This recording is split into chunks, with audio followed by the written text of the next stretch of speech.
Hello everyone and happy Monday. It's time for another episode of Mark's Monday Minutes in Portland Real Estate. It is Monday, August 7th. That is right. It is the first full week of August. It is sunny outside and it's time again for another episode. My three takeaways this week are going to be, first of all, we are set up for the way prices are going. We're set up for some modest appreciation into 24. That's a plus. Continued appreciation for those of you who's already bought homes. Second takeaway for this week, our demand by buyers continues to exceed supply. So buyers are still out there. Sellers, this is your last opportunity perhaps for just some good positive pricing. And finally, three, lower mortgage rates will simply increase demand, not supply. So if you're sitting around waiting, I think I'm going to wait till more homes come on the market. Prices aren't going to come down, folks. There's your three takeaways. We'll explain that later in the details. All right, let's get to the numbers for the first week of August. August 7th, active total, we're up about 60 homes from last week, 4,148, up from 4,085 last week. New homes this listing, 584 listings this week, slightly up.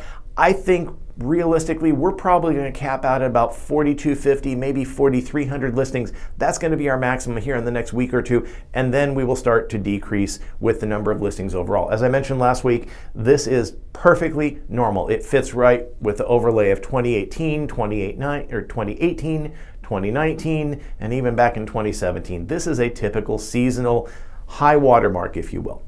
The number of pending homes this week, 471, slightly down from the week before, but that is just right where we expect to be. The number of sold homes in the last 7 days, 414, tracking again right after these numbers of pending homes.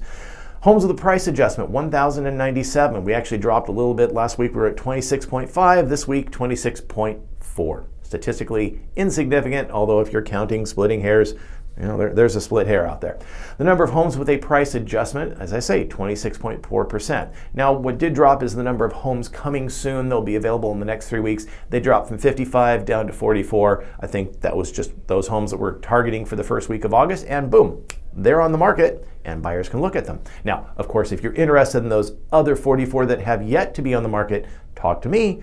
I can help you see them. I can help give you information on them. You can do a drive-by and see if it's something you want to get in on, maybe before it goes to market. Talk to Mark. That's what I do. Now, the number of sold homes in the last month, 1,855, giving us a supply of 2.23 months worth of inventory. Again, improving a little bit. The demand is still out there, and still relative scarcity for buyers. Not a whole lot to choose from in the grocery store for real estate in Portland, folks. All right, the number of four-car garage homes, we have 124 available. 35 are under $1 million, those affordable garages that we talk about. That's slightly up from last week of 118 total, so we're up 6 and still 35 for affordable buyers to look for. Of those new homes, 12 new homes, 5 of which were under $1 million.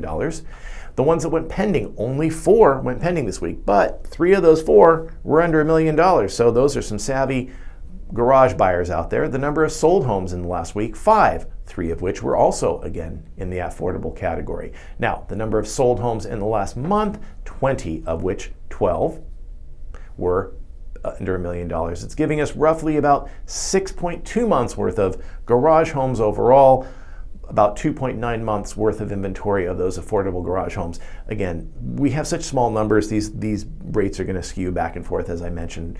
The fact is, if you're looking for a home with a large garage, 4 cars or larger, or a shop or an outbuilding, talk to me. I have special ways to find them, not just looking by the number of parking spaces, but I find homes off market. I find homes that are on market and poorly described or inadequately described. I can find them. That's what I do. I've been sending out those searches for the last several weeks for a few buyers who have been on the fence. And I just sent one to somebody who I think we're going to be writing this weekend. So definitely, if you're looking, talk to Mark. I can help you. Now again, those 3 takeaways this week. We're set up for modest appreciation 2024. What do I mean? Each week, from here on out, every new listing price is going to start coming in a little bit lower, if you will. We're not seeing the trajectory of increasing prices overall. We're going to see flat and declining. Why is that? Well, it's okay. That helps to stabilize the market. Homes are still selling. In fact, when I coach sellers to price a little bit conservatively, the goal is we're still going to achieve 2 or 3 offers and drive the price back up to where we consider market demand, that's a much better strategy than overpricing with the expectation that buyers will write a lowball offer. If you expect lowball, you're going to get it. If you expect and structure and plan for fair market, we'll get that. If you price your house ridiculously low, then yeah, you're just dealing with a crap show. All right, second point, demand continues to exceed supply. The current number of listings we have right now is half, 50% of what we had in 2019 at this time. Half the inventory doesn't do anything except drive up demand. Scarcity does not reduce demand. In fact, we have 10% fewer homes than just last year. So buyers are still looking. Yes, they don't like interest rates, but they've adjusted to it. And there is still sufficient demand from these buyers to continue to stabilize prices. And as prices have stabilized, we're looking to then begin to appreciate next year, because what's going to happen? Next year, we expect interest rates to start to drop down. Why? It's a political year. Both political parties have pressure. They want to claim making improvements to the economy. So there's going to be pressure to push those interest rates down. Overall inflation will come down. Mortgage rates will come down. As a result, buyer demand will surge. That will sustain, prop up, and even elevate prices for homes on the market. I guarantee that buyer demand will come back far faster than the number of sellers who think, okay, now it's time to put my home on the market. They're not going to put their home on the market in November. They're going to put the home on the market in March. A smart seller would do that. Talk to me, though, about that. We'll see about your situation and find out the best strategy for you. All right, that's going to wrap it up for this week. Have yourselves a wonderful week. I'll see you back next week. It will be August 14th, and I'll probably be broadcasting from the beach. Yeah, I think I will. Have a great week. See you then.